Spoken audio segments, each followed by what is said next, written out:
Hello, good evening, and welcome to the Villa Park podcast. It is me, Rich, and we've got a full house. We've got Matt, the man Martin. We've got Katie, AVFC, Kevin himself, and we've got our special guest, Tottenham fan Rob. He's been on, I think, a couple of years ago. A couple of years ago. I think it might Rob, have been during COVID, maybe, I think. yeah. So, yes, he will be giving us the lowdown on Spurs and what is looking like for both teams potentially the biggest game of the season. This is a huge Yeah. game. Before we get into it, though, people, please do hit that like button, hit the subscribe button. We're marching on to 3,500 subscribers, so like and subscribe. Get your comments in, questions in for Rob as well, on all things Tottenham related. And yeah, if you want to become a member as well, click the link at the top of the chat. We have our special prize that we will be giving away to members only of these wonderful playing cards from Matty 723, specially designed Aston Villa playing cards. So get involved, become a member, and you can go into the draw. Lewis is in the house. Good evening to you, Lewis. Adamski is in the house as well. Jean, how you doing? Great to have you in. Martin, evening all. Martin Senior, biggest game is Ireland versus England. No. That's Rob's game. That's Rob's game. Absolutely. And Dristos says, greetings from Athens, Greece. Very important game. We need to win first, but if we can't, then definitely not lose. Let's go up the Villa. Yasu Christos, Yasu Villa, Yasu. He is. There's Kev, never shying, showing off with his Greek. Willie in the house, good evening, mate. And Michael with his usual comment, Kevin is 100% right yet again. I'm starting to think Kevin is paying for Michael's membership each month, and this is what the is. So let's get into it. So let's bring Rob in first, our special guest. So Rob, Tottenham, how have you made this season? Obviously, Ange, a rebirth for the team. You know, after kind of being, I guess, starved of really good football over the last couple of years. I mean, you must be in dreamland really with how you've done this season. I think he's been absolutely fantastic. I've been to about 6 or 7 games, and I think, the quality of the football's improved. We've actually scored in the last 38 games, league games, which is unbelievable. There were times last season with Conte, there was one period for 3 games when we didn't have a shot on target, which was absolutely ridiculous. We're scoring goals. We've got players like Johnson, Kulusevski, Son, obviously, Richarlison. We've got Werner. Like these attacking players are very good. It's entertaining down there. There's games where we've been 1-0 down, we're winning 3-1, we're winning 3-2. We beat Newcastle by a large amount. So, by and large, it's a 9 out of 10 for most of the fans in terms of what Postecoglou's brought to the table, I think. Yeah. And Martin, I know we'll come to the game on Sunday, but just in general for Tottenham, they do play entertaining football. They play that high line, that kind of high risk, high reward football. I guess, in a lot of ways, like Villa have a number of games this season. But yeah, from us watching Tottenham from afar, it must be entertaining to say the least. It is, but what you've talked about playing out from the back, it is ridiculous. You see Vicario, the keeper, and he literally won't launch it long. And against Man City, it's when we became unstuck because they were such a good team. You're like, kick it out. No, it's straight to your doggy, straight to Porro, straight to Van der Ven, or straight to Romero. He's very, very succinct in the way he wants to play. We play the way he wants constantly. It doesn't matter who we're against, whether it's Villa, Man City, whether it's Tooting Borough, it doesn't matter. He will stick to the way he wants to play. And for us, it's quite thrilling and it's very entertaining in terms of, and the results have been there, I think, by and large. We lost against Ulol at home, which was bad, lost against West Ham at home, which wasn't great as well, and Wolves the other week. But apart from that, it's been a good season, I think. Yeah. Martin, what do you think? What do you make of it? Because it sounds very similar to how Unai Emery approaches it for Villa.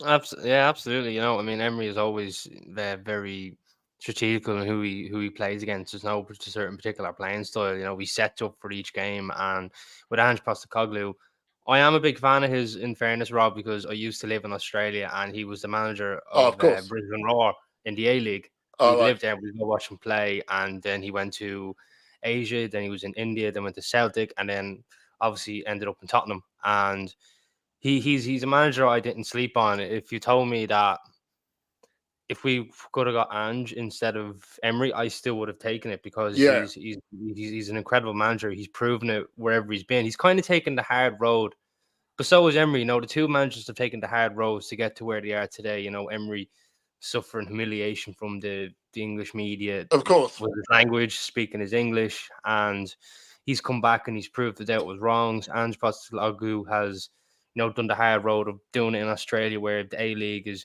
not exactly popular to people in Europe, going to Asia, winning in Asia, winning in India, winning in Scotland, and now he's in Tottenham Hotspur playing incredible football. The only thing probably not going for Ange at the minute, he's the manager who let Man City score at White Hart Stadium. So that's probably one thing. But, you know, absolutely. Either way, I think two managers are equally a credit to each other, and they've far exceeded expectations for both sets of fans. And I totally agree. And it's funny, I was saying this to a few of my friends. I looked at the Villa side against Luton, and okay, out of those 11 players, I think your keeper is excellent, but I think ours is good. You've got a guy called Clement Lenglet playing centre half, and we didn't think he was fantastic, to be honest, when he was playing for Spurs. I didn't think so either. No, Watkins is a great player, but we don't play in that way. And I really like John McGinn. Having said that, I don't think there's many Villa players who would get in Spurs team, which means that as a manager, honestly, as a manager, I think Emery must be one of the best in the league. He must be. The way he's transformed you guys in the last couple of years is remarkable, sensational, and it has to be said, I think. Yeah. Well, I was on a podcast earlier, and they asked the question of how many Villa players would get in Spurs team and vice versa, and it's interesting. Kev, I'll come to you, mate. Your thoughts on that first of all, and then I guess just generally about Tottenham and how they've kind of this season. Well, he's desperate to get in, by the way, on that. Of course he is. Some of the viewers might not notice, but I've known Robert probably for about 30 years. So absolutely, I've listened to this tripe before, so I've another 5 minutes. It's fine. Now, look, I will say one thing, right? You'll have a subjective view as a Spurs or Villa fan. The two teams are very, very similar this season. You know, similar number of wins, draws, goals scored, goals conceded. So. And I would argue, obviously, probably a few more, but I've got to say I've been super impressed. In terms of Spurs generally, well, the first thing I'll say is, I mean, Ange, it feels to me like there's a 62-year-old dinner lady managing them when you say Ange. It's just funny. I just hear Ange. Do you know what I mean? It's like, but he's been incredible. I absolutely love the cut of his jib. The way he's in media, he's clearly a really nice fella. Martin said it, he's earned his stripes. Why can you not, you know, come down this route? Late 50s, you manage in Japan, you manage in Australia, you manage in Scotland. There's a lot of great managers out there. I've said it before, and I'll say it again. If I'd have managed Bayern Munich, Barcelona, and Man City, I would have won a few league titles as well. Of course. You get my point. Yeah. Of course. I'd like to see how Pep would do at a Villa or a Spurs. And I've said it before about the managers. I don't think there's a single manager in the Premier League that could have done what Unai's done. So, in terms of the development. Agreed. And Kevin, would Michael be your assistant where he tells you you're constantly right when you're doing the starting 11 and all? Pardon? Would Michael be your assistant and he would just go, "Oh, Kevin, you're right about your starting 11. No problem, if Kevin. I was you manager, do what you want." You're correct, definitely be. Yeah, he would definitely. 100%. And I'd go over to Michael and he'd go, "Whatever Kev said, I'd love that. It'd be great." My ego would go through the roof even more. It'd be brilliant. Oh, stop. I think in terms of the managers, we bearing in mind, we've had. I wanted Mourinho when a lot of Spurs fans didn't, and you know, guaranteed success you would expect, failed massively. Then we had Conte again, failed massively, and these guys you would expect.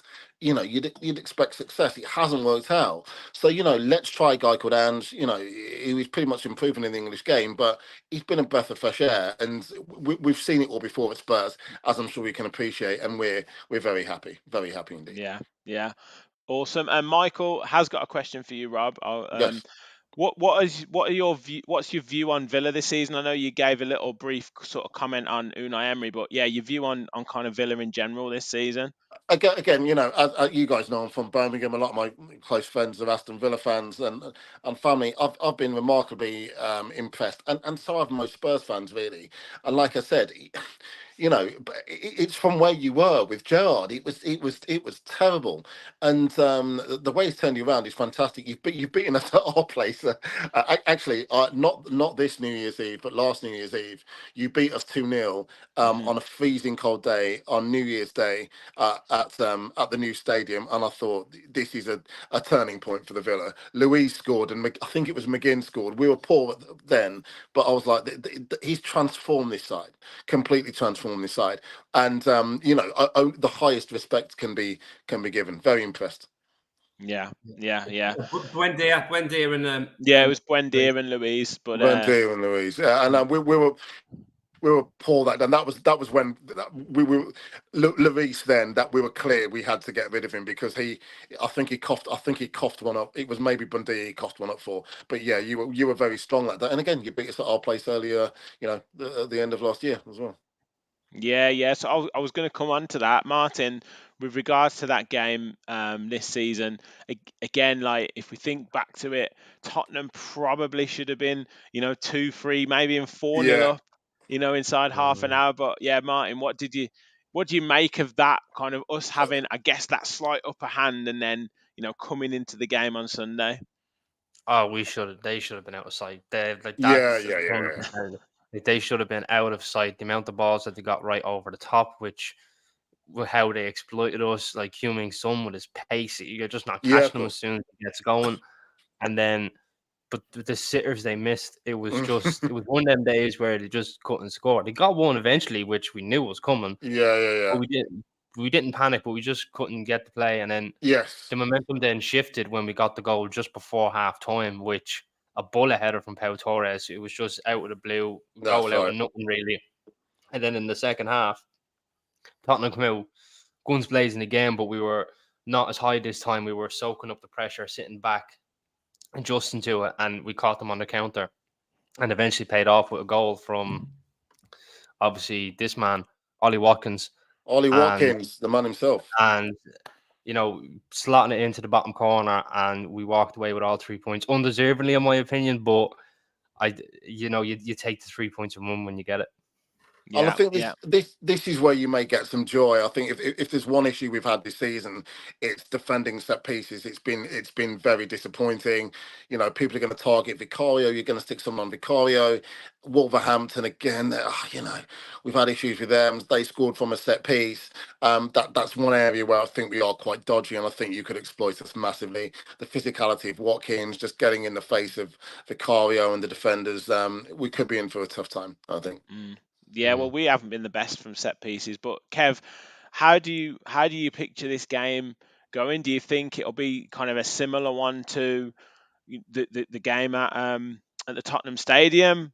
Both teams going at it, or do you think there'll be a little bit more kind of a bit more conservative? With what's riding on the game. No, I think it could be 4-0 Villa, 4-0 Spurs, 4-4, 8-8. I mean, anything could happen in this game. I'm so excited by it. I mean, obviously, it'd be good. Yeah. Two very, very exciting teams, very much on the front foot. Two great managers who've got a few tricks up their sleeve. Obviously, Unai a bit more pedigree than Ange, but we won't go into that too much.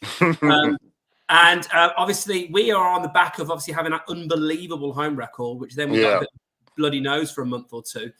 We did get a good win, although it was a bit nervy, second half against Forest. So I don't know. There is a lot riding on it. It might be a bit cagier than normal, but I do feel like if one team goes for it, then that will suit the other team. And I can't see both teams sitting back. So I think it'll be a case of you go, we go, you go, we go. And I'm really looking forward to it. I just think this is the kind of game where I think it'll be the big players that'll win it for the teams. It'll be a Son, it'll be a Watkins, one of those two. Obviously, they're going to be missing Richarlison now, which is a big blow for them. Obviously, with his form lately, but they've got a good squad. I think one thing Ange has done as well. He's done what Emery did, which he's taken some players that we thought were not too sure about this guy. Exactly. I think your worry is going to be a guy called Destiny Udogie, who we've got a left back. If he cuts out the mistakes from his game, he could honestly be a world beater. I've seen him tear teams apart. He plays from left back. He did it against us in the early game of the season. He was brilliant. He's so quick. He can score goals now. He you know the way him and Porro will also be playing as well. They're such attacking fullbacks. They get in great spaces.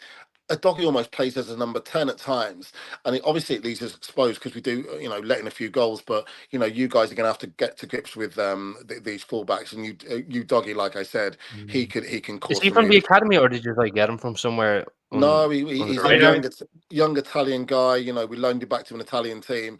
Conte didn't fancy him for some reason. He preferred Davis, and Reguilón didn't really make it. But ever since this season, he's an exceptional football player. Yeah, and he's got the physicality. He's got the X factor. And like I said, Davis has done good for us over the years, etc., etc. But even our best left backs over the Danny Roses and Kyle Walkers and stuff like that, I would put him above these guys. He can, he's got a lot to offer, definitely. Yeah. Rob, does I know you mentioned there about Ange kind of sticking to his principles and what he does, but with what's riding on this game, with Villa's kind of home record, and where we are in the league, do you imagine him kind of even Ange maybe being a little bit more reserved with the way he plays, or is that just not in his playbook? No, it's not in his nature. It's not in his DNA. Again, I've just kvetched about the quality of these fullbacks, but when it comes to we're not a defensive team at all. Van der Ven and Romero are two great defenders, but we do cough up some goals. It's funny. I was speaking to friends earlier this week. The back four we had of Rose, Walker, Alderweireld and Vertonghen, you'd never get any joy out of these guys. You'd have to do really well to score. And even the old Watford striker, the old Birmingham, Troy Deeney, he said Alderweireld and Vertonghen, they were impossible to score against.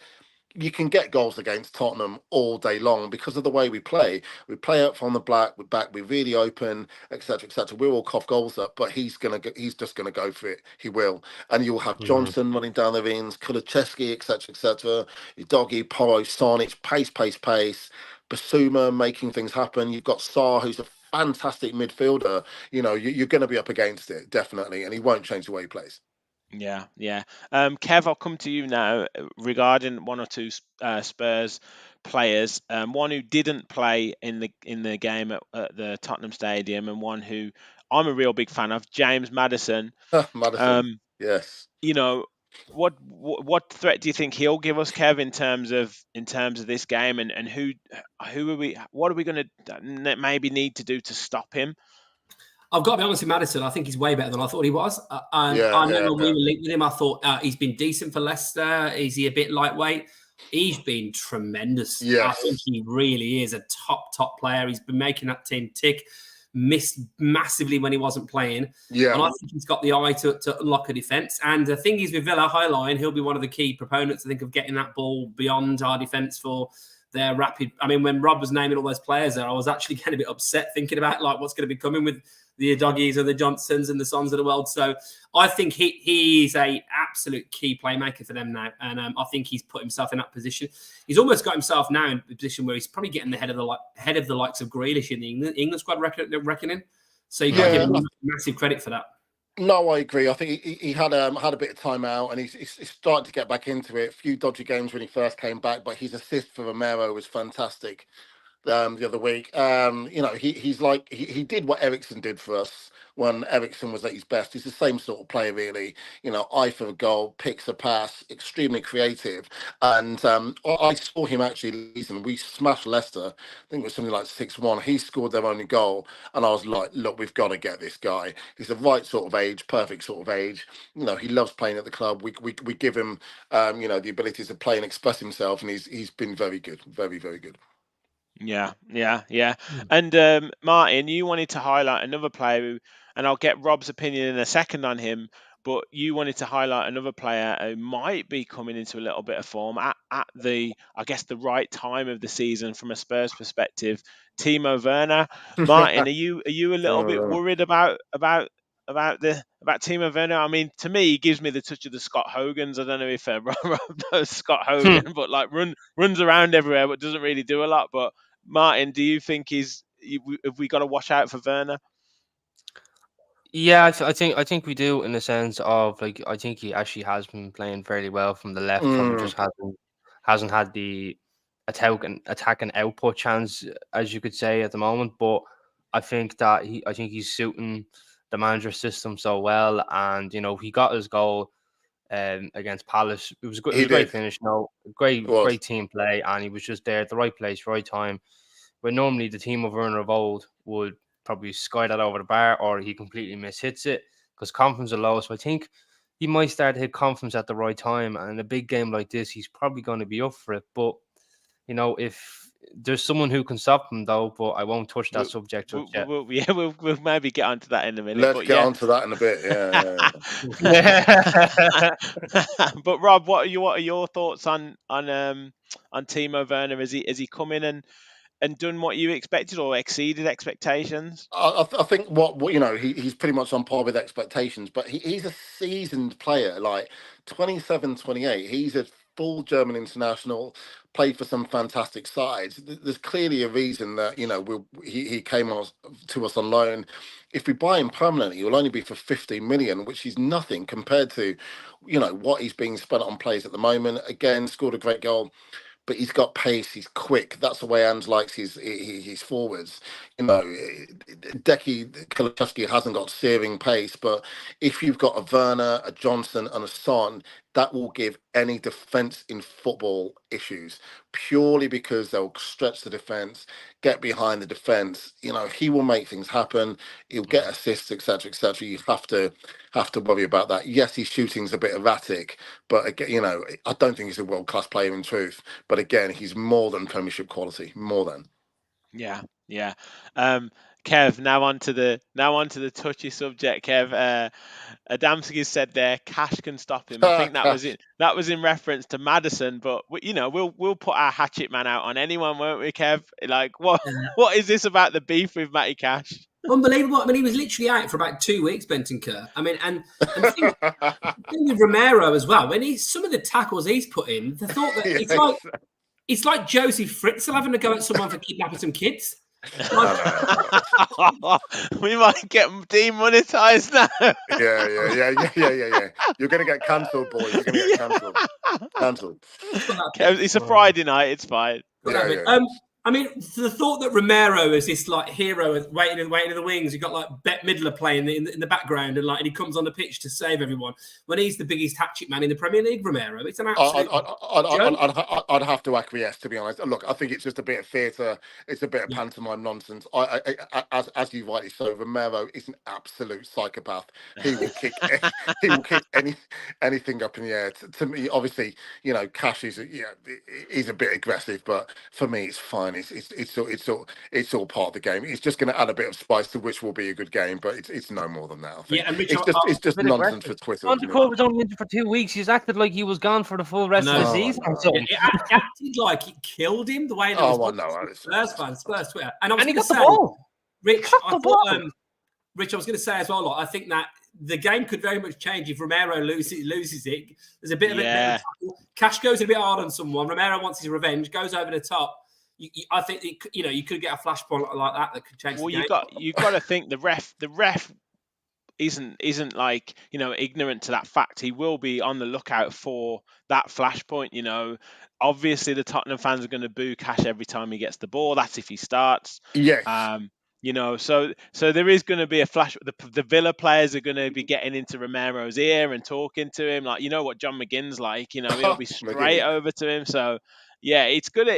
That is going to be a little bit of a flashpoint, 100%. If we have that referee we had against Ajax, there'll be like three sendings off on each team by 20 minutes. He was absolutely. I think it would be look. It would be a lot worse if it was at our place, to be brutally honest. And I just hope that, you know, as you say, Romero is a very combustible character, and you know we need that wasn't him. what I said, but you said that. I said it a bit different. We need Romero to stay on the pitch. We all know what, you know. We've had issues with him getting sent off at the Champions League last year, Chelsea earlier this season, which was an absolute and utter farce. We need him calm and not to get involved in any little ructions with our friend Mr. Cash. We don't need that. I don't know. Yeah. Martin, I'll come to you. Let's talk Villa. Let's talk Villa for a little bit in terms of, you know, what we're going to do potentially for Sunday. Obviously, in the press conference today, I don't think it was a particularly long press conference, or maybe just a quick interview with Emery. But he said Ramsey obviously wasn't fit to play on Thursday, but he's going to train tomorrow. He's going to make a decision on him for Sunday. Also says that Pau Torres, he got the 45 minutes. He'll be available, and McGinn will be available. So, you know, what are you expecting? Expecting Ramsey to play if fit? Are you, or, you know, before I get your predicted 11 on, and what do you think Emery will kind of do with his starting 11 and with his approach to the game?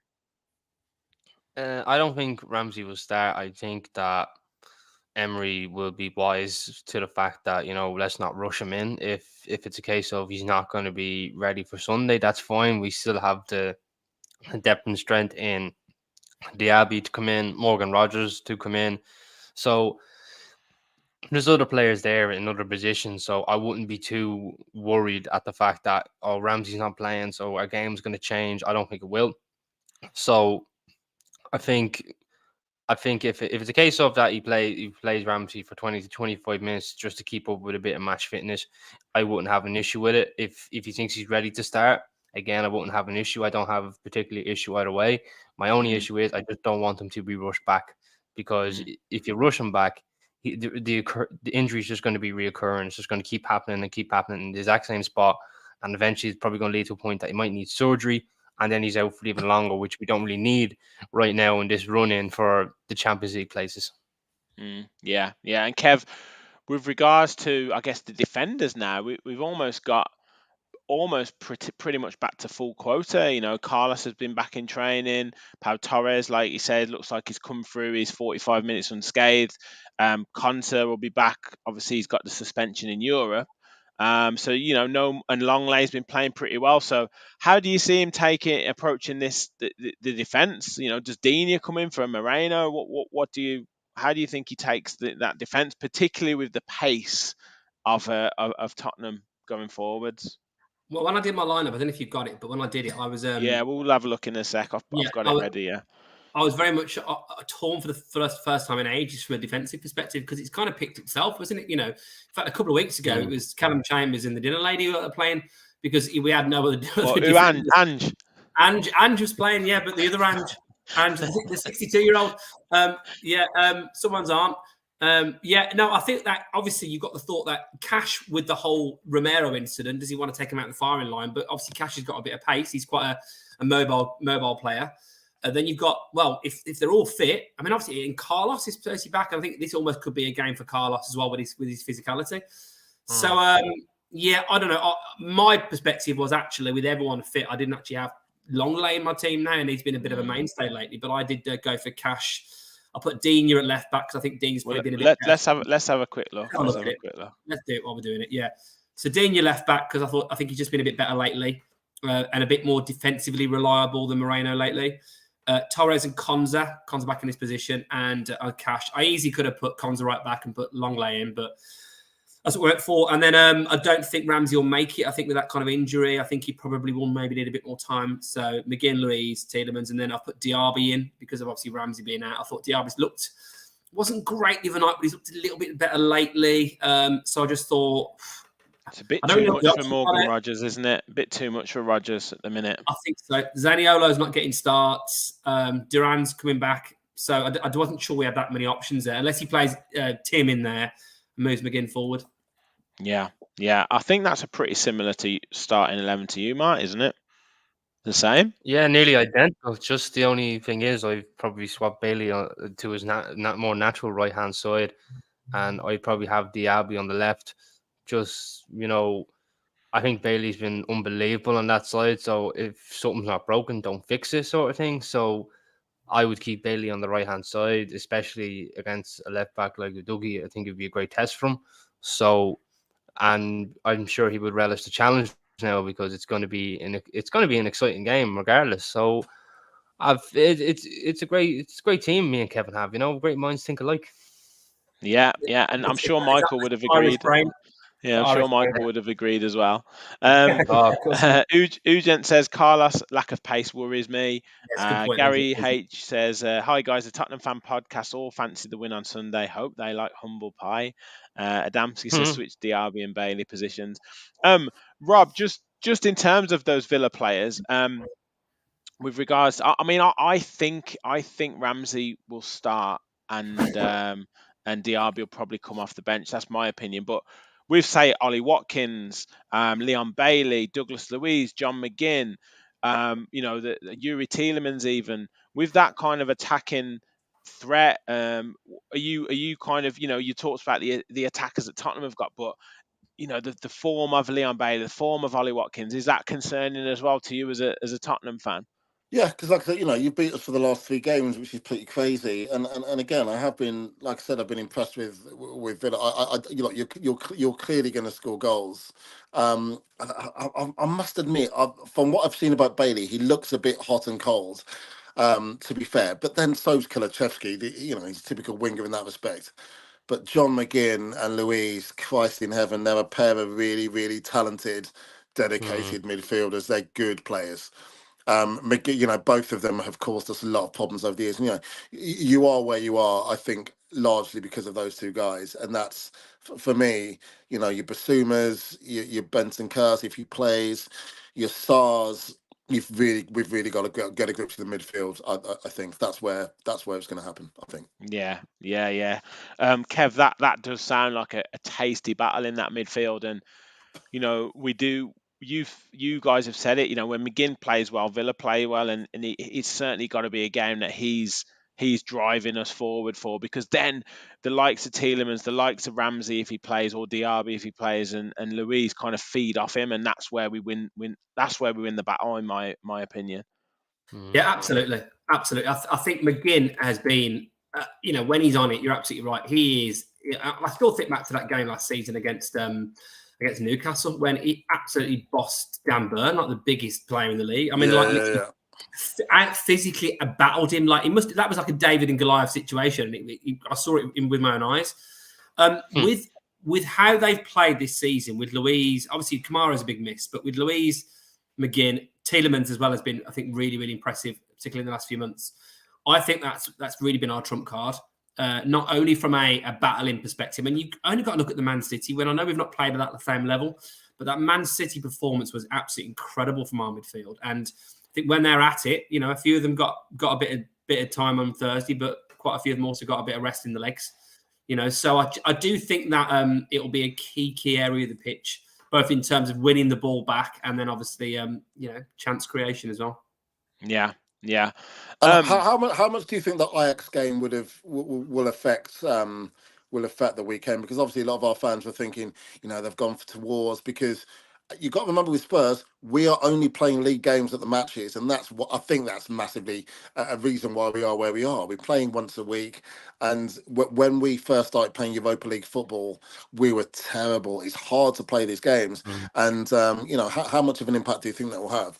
Well, we reacted really well to it. Yeah, I mean, this is the thing that we all thought at the start of the season. And actually, whenever we've had any kind of bad results in the league, which has not been many, we've jumped pretty well. I mean, we lost our first European game, because of cold of Legia Warsaw. We then won the next 4, beat Alkmaar by 4-1 away. They're a handy team. They beat Ajax recently. Yeah. We beat Legia at home, beat Zrinski at home, and then obviously this Ajax game. We were all a bit worried about this period for us, obviously, with a key match in the battle of fourth. You win it, you're 2 points behind game in hand. We win it, there's an 8-point gap. So it's a key battle for fourth, because there's no guarantee of fifth. And obviously the chance to go to the quarters of a European competition. But he made a few changes. And let's be clear, lads, Ajax were good, but we were pretty much in second gear the whole game. We almost played it like... It was a terrible game. Yeah, we almost played like we knew we had a more important game than the day after. So McGinn got half an hour, didn't he, in the end? Obviously, David Luiz played the whole game. So I just think that there was. I mean, Watkins seems to be like a Duracell bunny anyway. It doesn't seem to bother him. So I don't think it will take as much out of it as we thought. Although I might be wrong. Hopefully, I'm not. No, that's fine. Some of the worst Tottenham games I've watched over the last 20 years have been away matches in the Europa League. Just as you said, boring, anodyne. It's awful, really, really is. And I think you're right. It's a very, very important game against Tottenham. It really, really is. Yeah, well, I totally agree. I certainly think Emery played that game. You don't specifically go out and tell the players to, but just by like the team that he picked, just by the tactics that he picked, just by the way that we set up in terms of just passing the ball across the back and not really trying not to take too many risks, you could see. And even Ajax, they had a lot of possession and probing, but I think wasn't it something like 3 shots they had all game and Villa had like 2, so it wasn't exactly we were kind of backs to the wall. But yeah, Martin, I think you would probably generally agree that Villa's form has been like pretty much the best, as Ugent said, their best form when we've played 2 games a week, so hopefully that continues. But it hasn't really affected us as much as we thought it probably would, this 2 games a week that we thought it would at the start of the season. Yeah, and he did also play Europe, and I mean Rodgers didn't, he started him as well. Yeah. Sorry, Martin, go on. No, it's all right. No, I don't think it's affected us at all whatsoever. I think the lads have relished the fact that they're playing more games. It's more match fitness. There's different rest periods, and we've got a good squad depth. You have to remember we still have Mings, Buendia, and now Kamara out with an ACL injury. And you can bring on a Diaby, you can bring on Morgan Rogers, Digne or Moreno. They're fighting for their places. The centre backs in Carlos, Lingley, Torres, Konza. The depth is all over the place. Probably we could do with another right back, because Matty Cash is probably the only out and out senior one at the moment.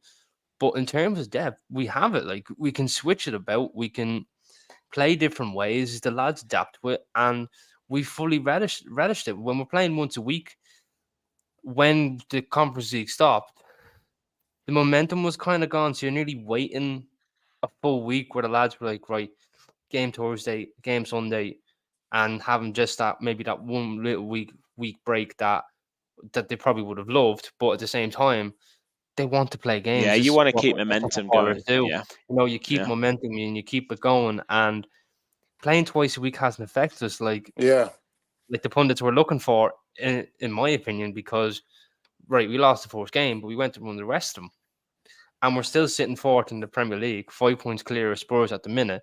And if we win, we go away while playing all these games, which would, in my opinion, if you told me that at the start of the year, I'd bite your hand off that we'd be playing all these games, sitting fourth in the league, and really good cushion of finishing fourth ahead of Spurs. Now, I know Spurs have that game in hand, so this is probably a bigger game for them than it is for us, but it's still a big game for us as well, because we want to have that good bridge of a gap away from Spurs, so that it's a bit of an insurance. And Rob, if you were in our shoes, you'd be saying the exact same thing we would be saying. So I think that it hasn't affected us whatsoever. I think the lads have fully relished it, and they just want to keep it going. They want to keep playing matches.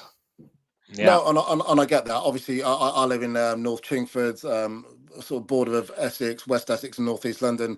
It's a mix of Spurs, West Ham, and Arsenal. And what it did for West Ham, I mean, look, as a Tottenham fan, you're massively starved of success anyway. But the Hammers, the lift it gave them as a club, and even as a sort of Tottenham fan, I was like, you know what? Fair play to West Ham, winning something at that level. It was amazing. I'd be walking out around my area. You'd have the West Ham fans with their tops on, everyone beeping horns and stuff like that.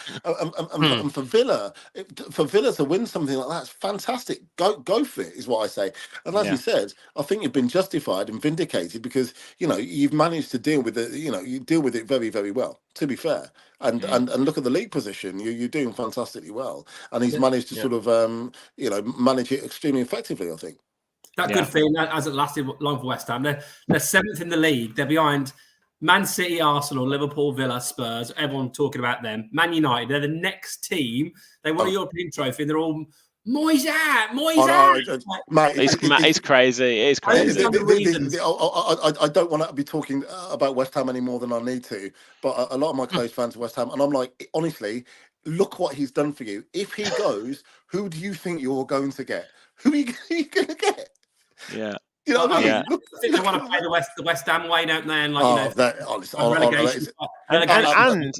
And they could be like I think they've got what is it, Burnley or. Yeah, they've got Burnley at home on Sunday. That could be 3 wins in a row in the Premier League. Mate, honestly, and they'll be back in the top 6 potentially. They are entitled half-wits. Honestly, very strange.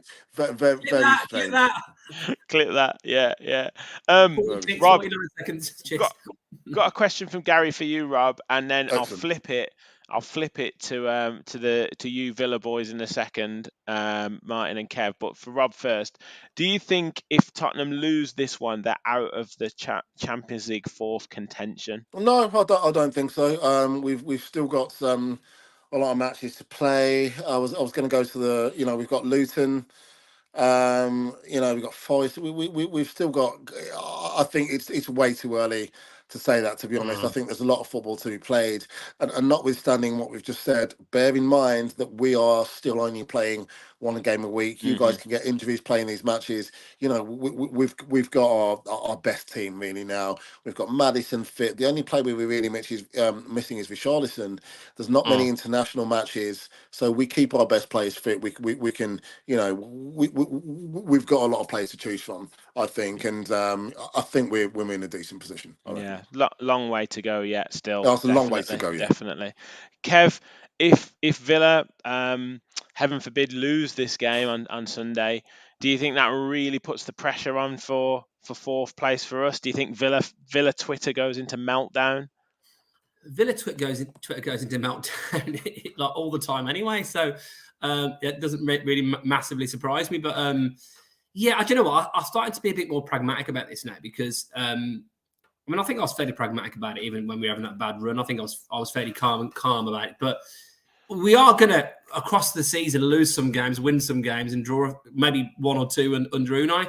So it clearly is a big game, but we thought losing to Newcastle and Chelsea and Man United was going to be terrible. We did. I had a few meltdowns myself. Yeah.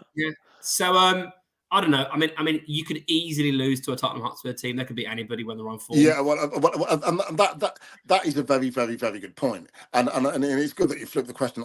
If we beat you, I don't think that's it by any means at all. We're a good side, as you said. We can we beat Liverpool for God's sake this season, and they never beat them. You know what I mean? We beat Liverpool, we beat Man United. That was right the season. I was watching that on holiday with the kids and stuff like that. So there's no shame in losing to a Spurs team, and I don't think that's it. There's a lot of football to be played, I think. Yeah. Martin, are you in agreement? Or I'm sure Villa Twitter will go into meltdown, but like I say, it certainly won't be the end of the world. No, absolutely not. It wouldn't. Like a lot of English fan bases, should I say? Because whenever a football team loses, it's the end of the world. Everyone's going mad, calling players crap, you're crap. That's it. You're not. What are you getting all these wages for? Where me, obviously, I live across the sea, and it's just I'm like, okay, we lost, big deal. On to next week. Like it's just one of them. Like, but I think that if Spurs were to lose this, I don't think it'd be over, but where I say it would be over if Spurs don't win that game in hand. Because they have the all-important game in hand on us. Now, I do believe that's against Chelsea, if off the top of my head. Yeah, because obviously they were... if you lose that and lose to us, and let's say the weekend we get a win and we put ourselves 11 points clear, and you have to play after us, that's a lot of pressure then on you then, No. And, you're playing catch-up then nearly. No, I agree. And look, I think even if he finishes 6th, I think he's overachieved. I genuinely do, in terms of from where we were and from what he's done. I'm not sure. I reckon he finish above United. I mean, yeah, I think he's definitely finish above United. I honestly think it's 4th and 5th Villa Spurs. I think it would have to be a monumental turnaround for Man U I can't believe they're in the top half. I can't believe. Genuinely, I'm not saying it for effect. I can't believe they're in the top half. No. They've got some good. They've got good players. Garnacho's a good player. They've still got some good players. Good players, Rob. Who would you take out of that Man United team to Spurs? I think Garnacho's a decent player, but Rob, is he starting? Is he starting ahead of Kulusevski or Johnson? No, probably not. Probably not. Who would you take? Fernandes. Of course he would. Fernandes ahead of Maddison. Yeah, tough one. That's a tough one. No, it's just they grind result. I think United will lose, 2 or 3 games more this season. So I do think Tottenham and Villa will be good for 4th or 5th. Obviously, you can never say never, but you can never think you can never. And not like we I think we're all the same age. I know, Rich, you and Kev are the same age. We come from an era where Man United, and they're still Man United. Personally, I think they're still Man United. Yeah. You can't lose that. Lewis, I don't think is it. Youthful stretches in. Yeah. Exactly. Lewis, who I don't think is a Spurs fan at all. When you mentioned the Liverpool win, he said bollocks. VAR won you the Liverpool match. So there you go. Maybe it did, but the facts are the facts, mate. The facts are the facts. Rich, we're talking about his whole battle for 4th and 5th. I'm still thinking when we beat Spurs this weekend, we'll only be 5 points off the top. So, let's go. I know. You're still looking up, Kev. I know you're still looking up. Good. Confidence. Definitely. I like it. Yeah. Why not? Talk around this coefficient stuff. Gary's saying not looking good for 5th. We are 3rd behind Germany and Spain for that place. And now with Brighton and Arsenal maybe going out, it will be tough. I think we're still second. But I do think Arsenal go through. Brighton obviously won't. I think West Ham will still be okay. Zristos is saying that West Ham game is crucial because they do play a German team. So they're 1-0, aren't they? But that obviously, it adds that extra little bit of tension, doesn't it, with regards to this 5th spot for the Champions League? We'll wait and see. There's also one thing we haven't discussed. There's obviously pressure on Villa because if Villa go through it, that obviously helps. So Villa could inadvertently help themselves. Yeah. Again for 4th. Yeah. 100%. I will get your score predictions in a minute, boys. Make sure in the chat, get your score predictions in for Sunday's game. Hit the like button, guys. If you haven't already, we've got over 70 watching, which is great numbers on a Friday night. I don't know. I'm sure you could all think of much better things to be doing on a Friday night, but watching us, thank you for your support. Hit the subscribe button if you're new to the channel, and get your comments in for score predictions for Sunday's big game. It's a shame actually because massive game for us, but it's kind of been a little bit overshadowed because it's obviously Liverpool Man City. But I mean, what a Sunday it is for it's a huge Sunday. Mothering Sunday as well. Poor yeah. All right, Mum, sorry we can't go out for lunch. Poor planning. Villa are playing Spurs. Exactly. But Martin, I will come to you first for a score prediction. What's the score going to be, and who are going to score the goals? I'm going to go 2-1 to Villa. Another 2-1. Watkins with a goal, and I'm going to back Matty Cash to get a goal and just rattle that fan base a little bit. That would be crazy. In the back post, Matty Cash for a winner. And if he does, we've got to clip this up. Max has to clip this up. Yeah. For Spurs, I think Heung-min Son will get the goal. He loves a goal against Villa. He does. Someone in the chat said he's apparently averages every goal every 50 minutes. I don't know if that's true. Yeah, but that's mad. That's mad. Lewis says, got to go anyway, lads. Got a flight to catch tomorrow up the Villa. Good man. Thanks for tuning in. Ugent says 3-2 Villa. Charlie says 2-1 Villa. Oh, wow. Martin Leonard Sr. says Ireland by 2 tries against England. I love Martin Leonard Sr. He knows what he's talking about.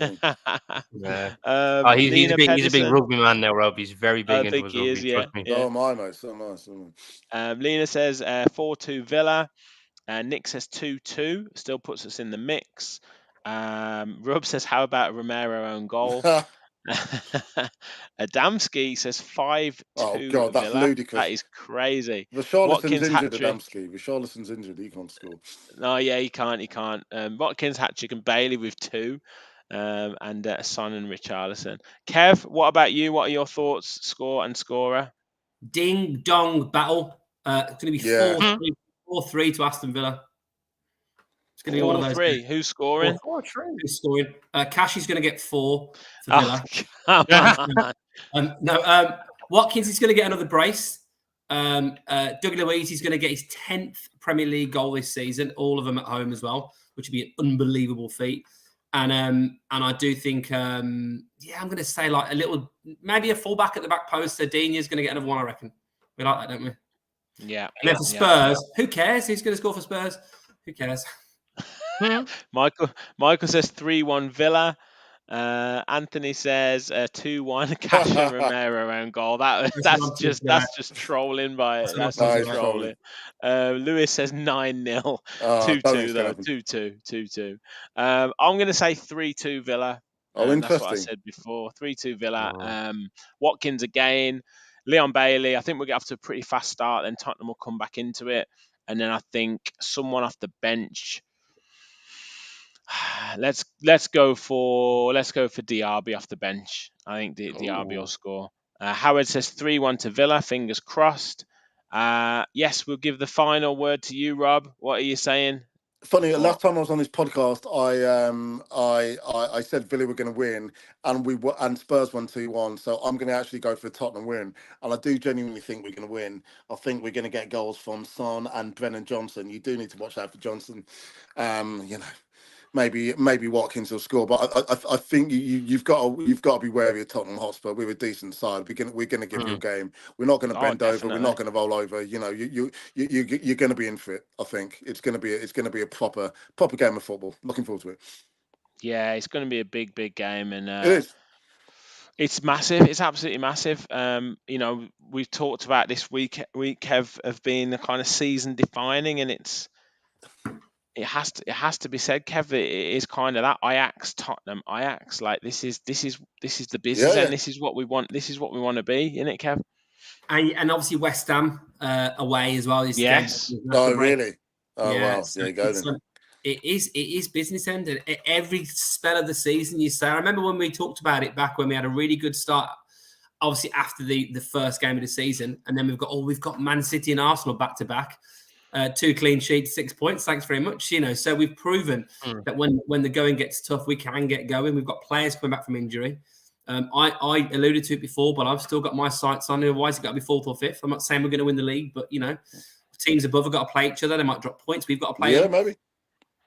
So you've got to keep there. We've still got plenty of points to play for. How many games have we got left? What is it, 11? It'll be 10 after. It'll be 10 after Spurs. Yeah, so like 11 games, 33 points to play for.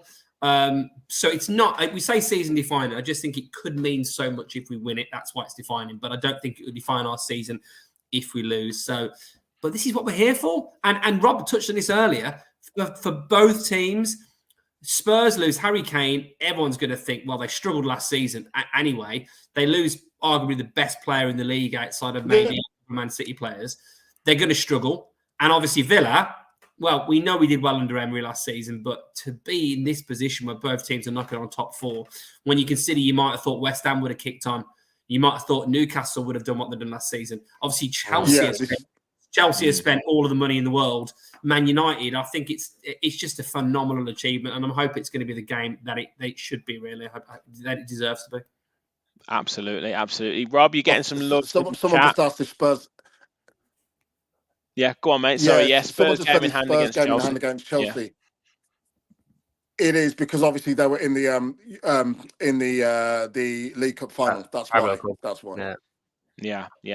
You are getting some love in the chat though, Rob. A few people saying that Howard said can he just say after consuming loads of fan content before this game, Tottenham are hard to stomach. But Robert is a nice guy, so big up. There you are, mate. And thank you. Rob says Robert is the first reasonable Spurs fan I've seen online. So there you go, mate. That's very nice to say. Well, that is it from us tonight. Thank you all for watching. Thank you all in the chat. It is going to be a great game, and we'll be back with instant match reaction from myself, full match reaction with all the lads, fans forum, talking tactics, all your usual stuff. So make sure you are hitting that like button. Make sure you are subscribed to the channel and hit your notifications so you know when the shows are on. Rob, thank you for jumping on. As we say, top man, top Spurs fan. Rob. Good luck for the rest of the season. Obviously Thank you. after Sunday. And Great to on, be mate. on. Rich, thank you, Kev. Martin, great to meet you. I hope it's a good game of football. It's been fantastic to be on with you boys. Thank you very much. Top man. Martin, Kev, thank you boys for jumping on. As always, thank you for watching, and remember, we all follow the Villa. Thanks everyone.